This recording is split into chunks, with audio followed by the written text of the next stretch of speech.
안녕하세요. 정보 처리와 관리 수업을 시작하도록 하겠습니다. 자, 오늘은 지난 시간에 이어서 제2작업, 3작업, 4작업까지 한번 만들어 볼 텐데요. 자, 제2작업부터 차례대로 한번 만들어 보도록 하겠습니다. 자, 제2작업은요, 제1작업에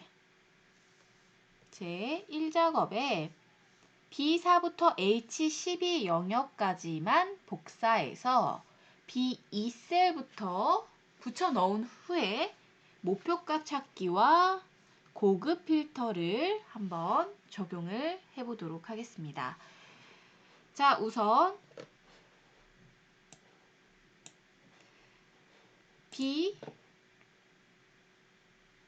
B4부터요.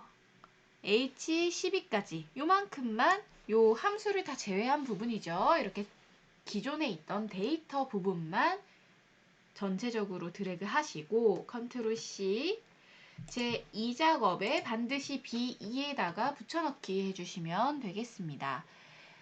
자, 잘 안 보이는 부분은요, 더블 클릭해서 자동으로 가로 길이를 좀 맞춰주세요. 샵샵샵 표시된 부분은요, 안 보여서 이렇게 표시된 거거든요. 이때는 가로의 길이를 늘려주면 제대로 보이게 됩니다.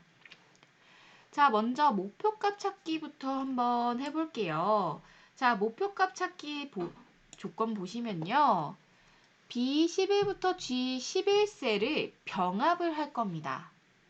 그리고 아동학 강좌의 접수 인원 평균이라고 입력을 할 거예요. 자, B11부터 G11까지 드래그 하시고 홈에서 여러분들 병합하고 가운데 맞춤 눌러주시고요. 그 다음에 여기에다가 아동학 강좌의 접수 인원 평균이라고 입력을 해주시면 되고요. 자, 이어서 H11셀 바로 옆에 이 한 칸 남은 부분에다가 디에버리지 함수를 사용을 해서 아동학 강좌의 접수 인원 평균을 직접 구해볼 겁니다. 자, 조건은 입력 데이터를 이용하세요 라고 되어 있는데 디에버리지 함수를 사용할 때는 이 말이 반드시 나와요. 자, 그래서 디에버리지 함수를 한번 사용을 해볼 텐데 자, 그 전에 요거 놓치시면 안 됩니다. 자, 어느 부분이냐면 테두리를 넣어주셔야 되고요. 가운데 맞춤을 해주셔야 됩니다. 이 부분을 가끔씩 놓쳐요. 그래서 요거 반드시 해주고서 시작을 하겠습니다. 자, 드래그 하시고 자, 테두리를 모든 테두리 해주시고 모두 가운데 맞춤 해주시면 되겠습니다. 자, 얘는 셀 병합하면서 가운데 맞춤이 자동으로 됐는데요. 결과물은 가운데 맞춤을 한번 눌러주시면 되겠습니다. 자, 그러면 아동학 강좌의 접수 인원 평균을 디에버리지 함수를 이용해서 한번 넣어볼게요. 지금 여기 맨 첫 번째 강좌 아이디가 좀 사라졌네요. 다시 좀 복사해서 붙여 넣겠습니다. 자, 이 아동학 강좌의 접수 인원 평균을 구할 때는요, 이 H11열에다가 셀에다가 클릭하시고 fx 요 함수 마법사를 누르시고요. 범주 선택에서 무조건 데이터베이스를 선택을 하시면 제일 먼저 디에버리지 함수가 나오죠. 자, 확인 눌러주시면 이렇게 디에버리지 함수가 나오는데 제일 먼저 데이터베이스는 데이터 전체입니다. 그래서 B2부터 H10까지 넣어주시고 자, 필드와 조건을 각각 넣어주셔야 되는데 이거는 요 조건을 보면 알 수 있다고 했죠. 평균 앞에 바로 나오는 이 접수 인원이요. 필드입니다. 자, 그래서 접수 인원이 있는 H2를 클릭을 해주시고 마지막으로 조건으로는요. 아동학 강좌라는 조건이 분류에 있어요. 그래서 제목과 함께 넘겨주시면 되겠습니다. 분류는 아동학이라고 주시면 정확하게 디에버리지 함수를 이용해서 아동학 강좌의 접수 인원 평균을 구해주게 됩니다. 자, 확인 눌러주시면요. 32라고 생길 겁니다. 자, 32라고 구해졌으면 여러분들이 정확히 찾아낸 결과고요. 자, 그 다음 보시면요. 조건을 한번 볼게요. 그 다음에 목표값 찾기에 대한 조건인데요. 아동학 강좌의 접수 인원 평균이 35가 되려면 유아 발달의 접수 인원이 얼마가 되어야 하는지 목표값을 한번 찾아볼 겁니다. 자, 목표값은 있는 그대로 주시면 돼요. 자, 요 셀을 선택을 하시고 방금 전에 dAverage 함수를 구한 셀을 클릭을 하시고요. 데이터 가서 자, 가상 분석 보시면요. 그 안에 목표값 찾기가 있습니다. 가상 분석 안에 있어요. 여러분들은 지금 선생님은 창이 좁아서 이렇게 메뉴가 뜨지만 여러분들은 바로 보이실 거예요. 자, 수식셀은 방금 전 구했던 이 dAverage 함수가 있는 셀이 수식셀이고요. 찾는 값 여기 나와 있죠? 35 그대로 넣어주시면 되고 값을 바꿀 셀은요. 유아 발달의 접수 인원입니다. 자, 유아 발달의 접수 인원이니까 지금 27명이죠.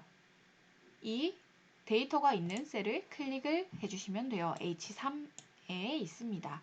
자, 확인 눌러주시면 35로 바뀌면서 자, 접수 인원도 변동이 된 거 보이시나요? 27명에서 33명으로 바뀌었죠. 자, 이렇게 해서 목표값 구해주시면 되고요. 자, 그 다음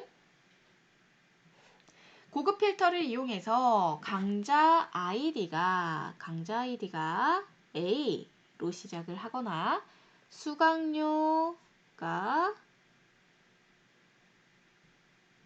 20만 이상인 자료에 강좌 아이디, 강좌명, 수강료, 접수 인원의 데이터만 추출해 볼 겁니다. 자, 지금까지는요, 여러분들이 수행평가를 위해서 구했던 데이터는요, 이러한 뒤에 이런 조건이 없었어요. 이런 데이터만, 어떤 데이터만 추출하라는 조건이 없었는데요. 이번에는 이런 특수한 부분만 결과값으로 줘라라는 특징이 있습니다. 자, 그래서 제일 먼저 강좌 아이디가 A로 시작하거나예요. 그래서 강좌 아이디 클릭해서 컨트롤 C. 자, 조건 범위가 B14부터 시작하죠. 컨트롤 V에서 강좌 아이디 붙여주시고 그 다음에 수강료 단위도 조건에 있어요. 그래서 수강료 컨트롤 C, 컨트롤 V 해주시고요. 여기다 조건을 직접 입력해 주시면 됩니다. 자, A로 시작하거나 그럼 A로 시작하고 뒤에 아무거나 붙어도 되기 때문에 A 별입니다. 자, 수강료는 20만 이상이기 때문에 자, 이상과 이하를 구분을 해주셔야 돼요. 이렇게는 이상입니다.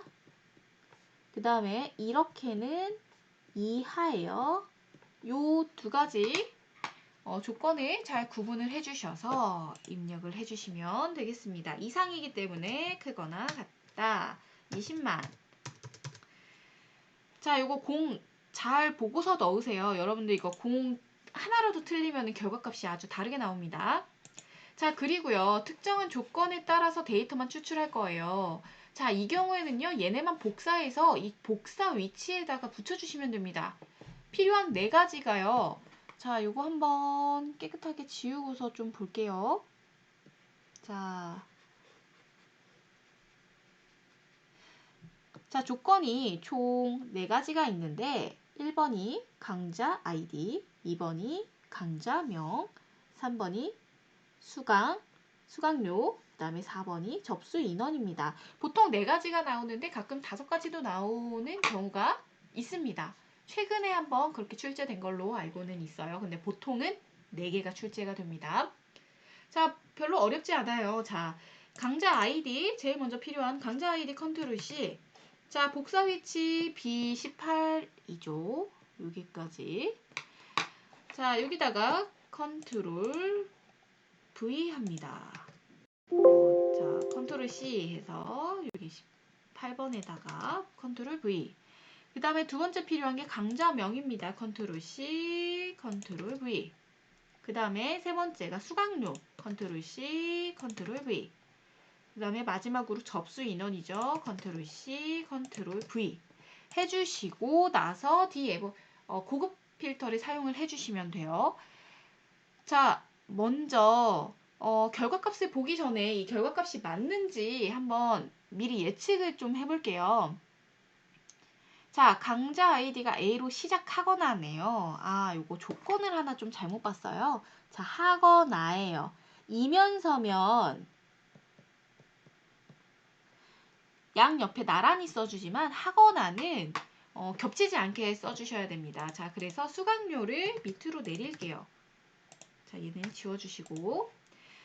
자, 이거나와 하거나와 이면서의 차이는요. 이면서는 강좌 아이디가 A로 시작하면서 수강료가 20만 원 이상이어야 돼요. 두 가지 조건이 다 맞아야 되지만 시작하거나면 둘 중 하나의 조건만 맞아도 됩니다. 그럴 경우에는 이렇게 나란히 쓰시면 안 되고 하나 아래에 겹치지 않게 써주시면 되겠습니다.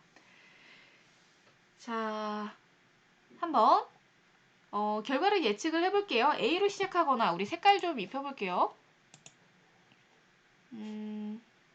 A로 시작하거나 수강료가 20만 원 이상이죠. A로 시작하는 거 노란 색깔로 한번 부어보겠습니다. 자, 노란 색깔로 A로 시작하는 거 2개 있죠.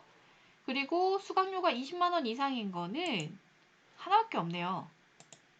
그래서 이렇게 세 줄이 나와야 될 겁니다.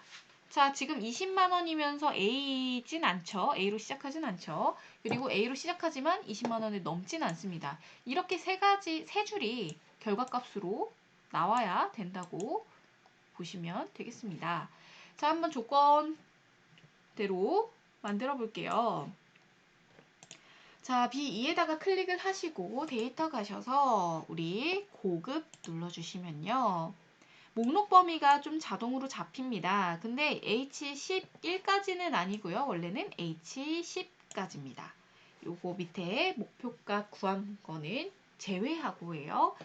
자, 그 다음에 조건 범위 한번 보실 텐데요. 조건 범위는 내가 만든 요 부분 이렇게 조건들이 다 포함되게 넣어주시면 되고 다른 장소에 복사를 할 건데요. 이 복사 위치가 중요합니다.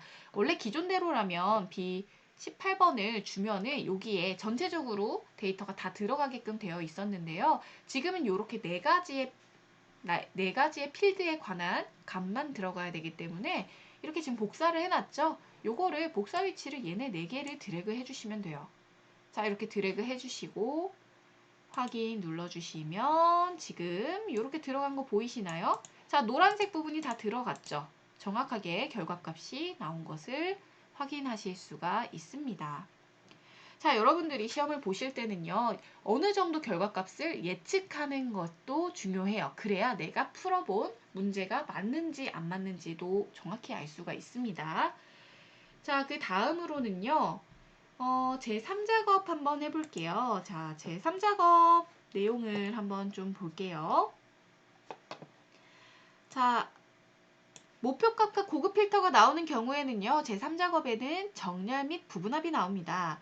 사실 정렬 및 부분합이 나왔을 때가 좀 더 쉬운 문제라고 보시면 돼요. 자, 마찬가지로 제2작업과 마찬가지로 먼저 데이터를 복사를 해올게요. 자, B4부터 H12까지 컨트롤 C, 제3작업 B2에다가 컨트롤 V 해주시고 가로 길이를 다 맞춰주시면 되겠습니다. 자, 조건 한번 볼게요. 부분합은 출력 형태처럼 정렬을 먼저 할 겁니다. 정렬 보시면 이 진한 부분이 들어간 게 지금 이 진한 부분 있죠? 진한 글씨가 들어간 게 정렬할 필드입니다. 그래서 분류가 되겠죠, 지금. 자, 이 분류는요, 제목까지 같이 잡아주시고 홈에 가서 정렬 및 필터 눌러서 이제 오름차순인지 내림차순인지 구분을 해야 되는데요. 아동학이 제일 먼저 나오고 경영학이 맨 마지막에 나와요. 가가 더 아래로 내려갔죠. 그래서 내림차순이겠죠. 자, 내림차순으로 해서 지금 선택 영역 확장인지 현재 선택 영역으로 정렬인지를 좀 구분을 하셔야 되는데요. 자, 지금 유아 발달 보시면요. 유아 발달은 그대로 있고요. 요거 가지고선 판단이 안 되네요. 첫 번째는 그대로 있어요. 그러면 맨 마지막 경영학 볼게요. 마케팅 원론, 경영학, 전수민 씨에 대한 데이터인데요. 마케팅 원론 찾아볼게요. 여기 마케팅 원론 있죠? 경영학 있죠? 전수민 씨 있죠? 지금 얘네가 전체적으로 이 분류가 정렬이 되면서요. 그 옆에 있는 데이터도 같이 움직였어요. 이럴 때는 선택 영역 확장입니다. 자, 정렬 눌러주시면 같이 이렇게 바뀔 거예요. 자, 이렇게 정렬을 해주셨으면 그 다음에 조건을 하나하나 볼 텐데 1번 조건은요. 강좌명의 개수입니다. 자, 그리고 2번 조건은요. 접수 인원의 평균입니다. 차례대로 넣어주시면 돼요. 먼저 강좌명의 개수부터 넣어볼게요. 자, B2 클릭하시고 데이터에서 부분함 눌러주신 다음에 그룹할 항목은 방금 전에 정렬한 부분이에요. 그래서 분류로 정렬을 했죠. 그래서 분류로 고정을 시켜주시고 자, 첫 번째 조건은 강좌명의 개수입니다. 그래서 밑에서부터 차례대로 올라와야 되죠. 강좌명 체크해 주시고 개수입니다. 자, 새로운 값으로 대치만 빼주셔야 됩니다. 자, 이거 안 빼면 그 다음에 조건 적용하면 그 위로 바로 덮어쓰기가 돼요. 자, 확인 눌러주시면 이렇게 강좌명의 개수가 구해진 걸 확인하실 수가 있고요. 자, 다시 B2에다가 놓고 데이터에서 부분함 눌러주시면 이번에는 접수 인원의 평균입니다. 자, 그룹할 항목 그대로 냅두고요. 자, 평균인데 접수 인원의 평균입니다. 접수 인원 체크해 주시고 평균 새로운 값으로 대치 빠져 있죠. 이 상태에서 확인 눌러주시면 이렇게 결과값이 정확히 나오는 것을 확인하실 수가 있습니다. 자, 결과 보시면요. 이렇게 나와 있죠. 근데 지금 결과값이요. 여기는 전체적으로 지난 부분이 들어갔는데 뭐 무시하셔도 괜찮을 것 같습니다. 자, 결과값 정확하게 나온 거 확인되시죠? 자, 그 다음에 윤곽 지우기 한번 해볼 거예요. 윤곽 지우기. 자, 요 옆에 있는 것을 윤곽이라고 하는데요. 자, 그룹 해제 눌러보시면 자, 365 버전에서는 개요 지우기로 나와 있습니다. 2010 버전은 윤곽 지우기, 그 이외의 버전에서는 개요 지우기로 이름이 바뀌었어요. 자, 요거 클릭해서 옆에 있는 지저분한 선을 없애보겠습니다. 자, 여기까지가 제 3작업이었습니다. 자, 이제 맨 마지막으로 제 4작업 한번 해볼게요. 자, 4작업의 조건을 한번 볼 텐데요. 자, 4작업은 차트를 정확하게 만드는 게 중요합니다. 자, 제 1작업 가시고요. 얘네를 조금 표시 좀 해볼게요. 유아발달, 광고학, 국제경영, 경영학개론, 마케팅 원론, 아동수학 지도까지만 있습니다. 자, 유아발달, 요거 색깔 좀 칠해볼게요. 자, 일단은요, 파란색으로 좀 칠해볼까요? 유아발달 들어갈 거고요. 광고학, 그리고 국제경영, 그 다음에 경영학 개론, 그리고 마케팅 원론, 마지막으로 아동수학 지도까지. 지금 전체 데이터를 다 사용하고 있지 않아요? 차트 안에서. 자, 지금 표시된 부분만 사용을 합니다. 물론 제목도 여기 필드명도 표시를 같이 해주셔야 돼요. 범위를 잡을 때는 필드명은 필수예요. 자, 그 다음에 자, 밑에 보시면요. 어떤 걸 가지고서 그래프를 만들었냐면요. 접수 인원하고 수강료를 이용해서 차트를 만들었어요. 그러면 마찬가지 이렇게는 범위를 잡으셔야 되고요. 얘도 마찬가지 이렇게 범위로 잡아주셔야 되고 그 다음에 수강료도 마찬가지죠. 수강료. 자, 지금 선택되지 않은 부분은 제외하고서 이렇게 표시를 해주시는 게 좋습니다. 이 부분은 나중에 되살려야 돼요. 여러분들이 실수를 하기가 쉬운 부분이어서 일단 같이 한번 잡아봤어요.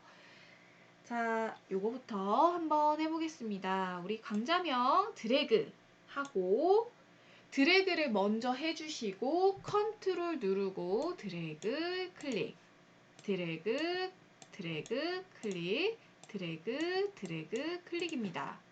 자, 여러분들 이거 잡는 거 정확하게 하셔야 돼요. 맨 먼저 컨트롤 누르지 않은 상태로 강좌명 드래그 해주시고요. 그 상태에서 컨트롤 누르고 지금부터는 컨트롤을 계속 누른 상태에서 드래그 클릭. 자, 접수 인원 드래그 드래그 클릭 드래그 드래그 클릭입니다. 자, 그리고 나서 컨트롤 떼시고 삽입하셔서 우리 차트는 세로형이에요. 요거 세로형 이렇게 눌러주시면 되겠습니다. 자, 이렇게 보시면요, 이렇게 차트가 생긴 것을 확인하실 수가 있어요. 자, 요거 뭔가 순서가 조금 바뀐 것 같은데 다시 좀 잡아볼게요.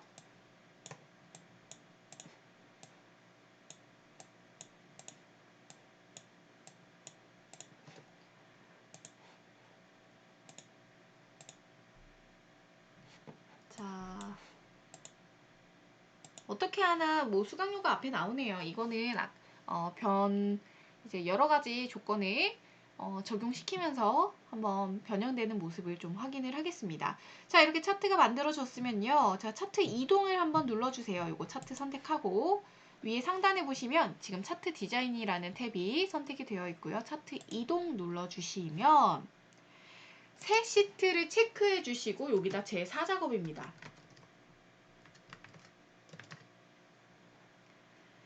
자, 기존 워크시트에 삽입할 거 아니고요. 이렇게 새 시트로 따로 빼줄 겁니다. 자, 확인 눌러주시면 이렇게 차트가 따로 만들어집니다.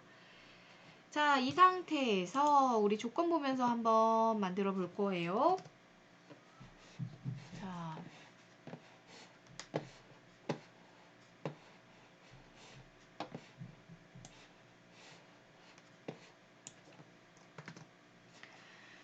자, 제일 먼저 차례대로 보겠습니다. 차트 종류는요, 묶은 세로 막대형으로 바꿔볼 거예요. 지금 이미 만들어져 있습니다. 자, 요거는 그대로 냅두시면 될 것 같고, 데이터 범위는 제1작업 시트의 내용을 이용해서 작업을 지금 했습니다. 자, 위치 새 시트로 이동했고요. 제4작업으로 시트 이름 바꿨습니다. 자, 여기까지는 기본적으로 차트 만들면 다 되어 있는 상태예요. 자, 그리고 차트 디자인 도구에서 레이아웃 3번을 선택을 할 거고 스타일 1번을 선택을 할 겁니다.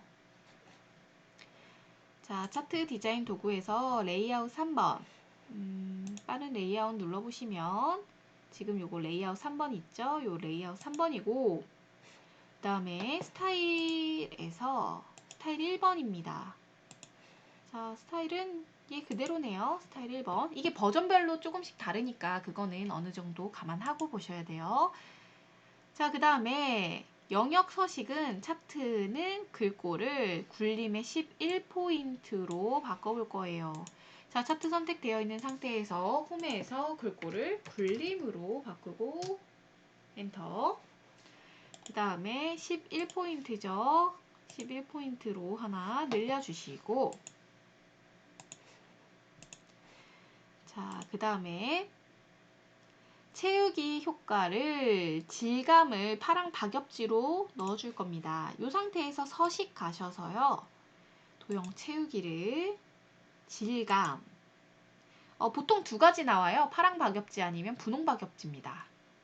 요 파랑 박엽지를 넣어주시고 자, 그 다음에 채우기는 흰색입니다. 요 부분을 뜻해요. 요 부분이 흰색입니다. 그래서 안쪽 클릭하시고 도형 채우기 흰색 넣어주시면 되겠습니다. 자, 그 다음 조건 한번 볼게요. 제목 서식은요. 굴림의 굵게 20포인트, 채우기는 흰색, 배경 1이고 테두리 넣어줄 겁니다. 자, 굴림의 굵게 20포인트부터 해볼게요. 차트 제목 선택하고 굴림의 20포인트 굵게 해주시고 채우기는 흰색입니다. 그리고 테두리 넣어줄 거예요. 도형 윤곽선에서 테두리 검은색만 넣어주시면 되고, 요거 제목 한번 입력해 볼게요. 자, 아동학 및 경영학 강좌의 접수 현황이라고 입력을 합니다. 자, 이렇게 입력을 했으면요. 그 다음에 서식에서 수강료 계열의 차트 종류를요. 표식에 있는 꺾은 선형으로 바꿀 거예요. 자, 수강료는 지금 이 파란색입니다. 이 파란색 클릭하시고 마우스 오른쪽 클릭해서 계열 차트 종류 변경 들어가시면요. 이렇게 뜨는데 요거 버전별로 조금 달라요.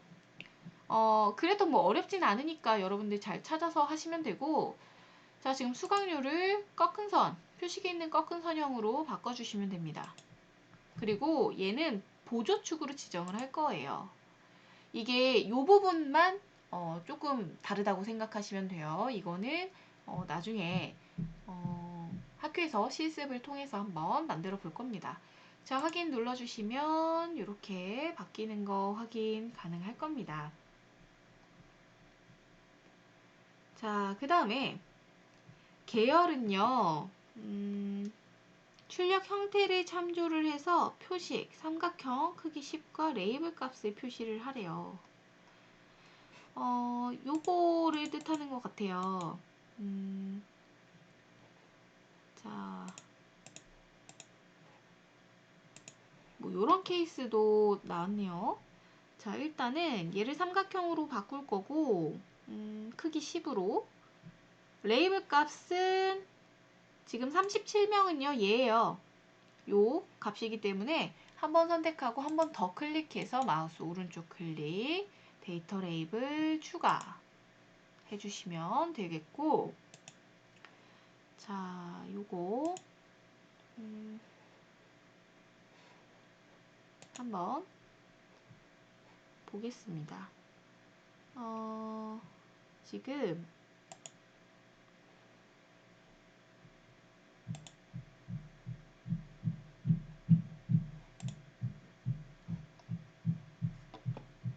끝 뭐 연결점이 원형인데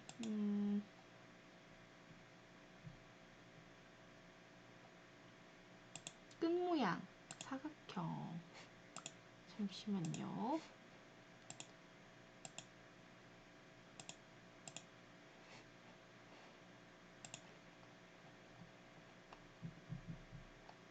자, 얘는 표식 요게 지금 버전에 따라서 조금 바꾸는 게 좀 달라요. 그래서 여기 보시면요, 표식이라고 있어요. 그래서 이 표식 옵션을 보시면 형식에서요, 지금 요거 가지고서 바꾸는 것 같네요. 기본 제공에서 삼각형으로 바꿔주시고 10으로 바꿔주시면 됩니다. 자, 얘는 2016 버전 기준이고요. 이거 2010 버전이면은 조금 다를 것 같아요. 원래 예전에 계속 출제됐던 내용은 이렇게 뭐 점까지 바꾸는 것까지는 안 나왔었는데 최근에 좀 이런 것까지 출제가 되는 것 같습니다.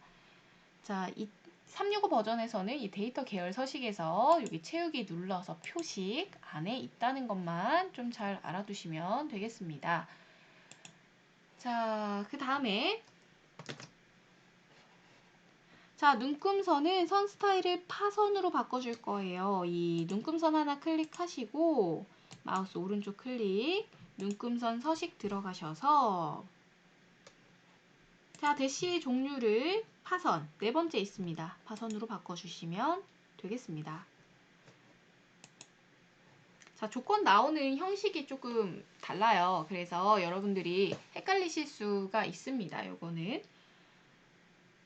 자, 그 다음에 축은 보이는 그대로 바꿔주시면 되는데 지금 왼쪽 축은 똑같아요.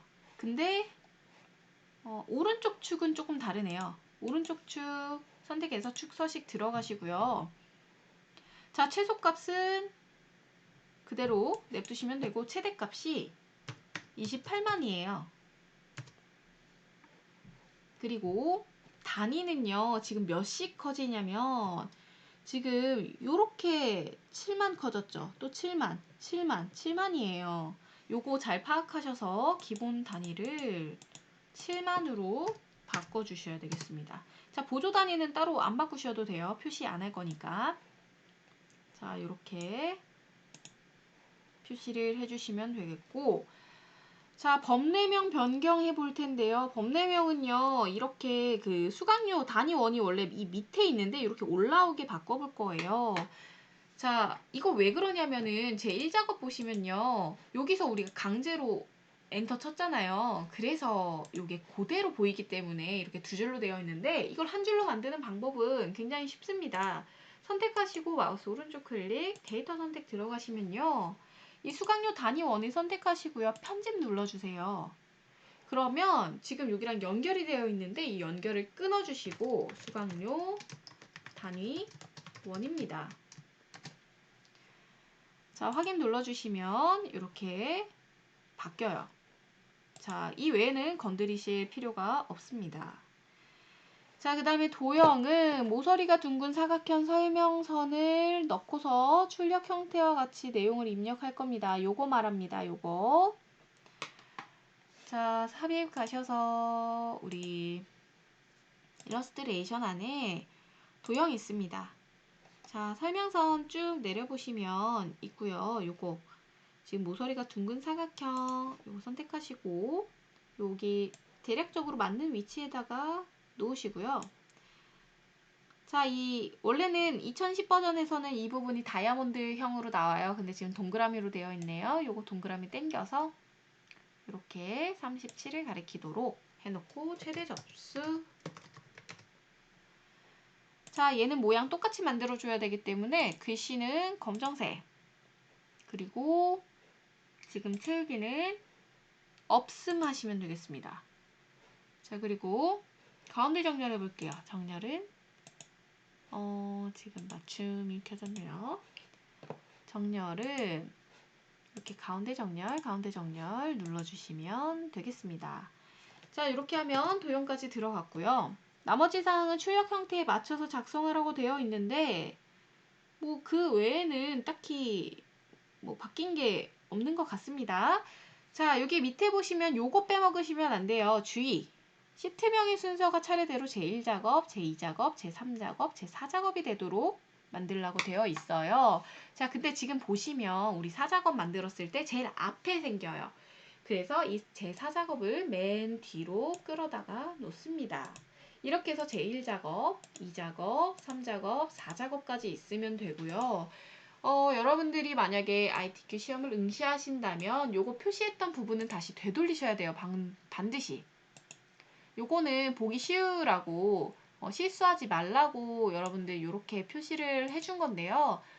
실제로 이렇게 해서 만들고 나면 반드시 결과물은 되돌리셔야 됩니다. 얘도 마찬가지. 지금은 선생님이 요거 잘 보이라고 색깔 칠했지만 색깔 안 넣고서 이렇게 만들어 주셔야 됩니다. 자, 3번, 그 다음에 4번까지 이렇게 만들어서 저장해서 제출하시면 됩니다. 자, 요 정도의 기능만 아시면요. 여러분들이 엑셀을 어느 정도 사용한다라고 생각하시면 돼요. 엑셀의 다양한 기능들을 여러분들이 다 사용하고 계신 겁니다.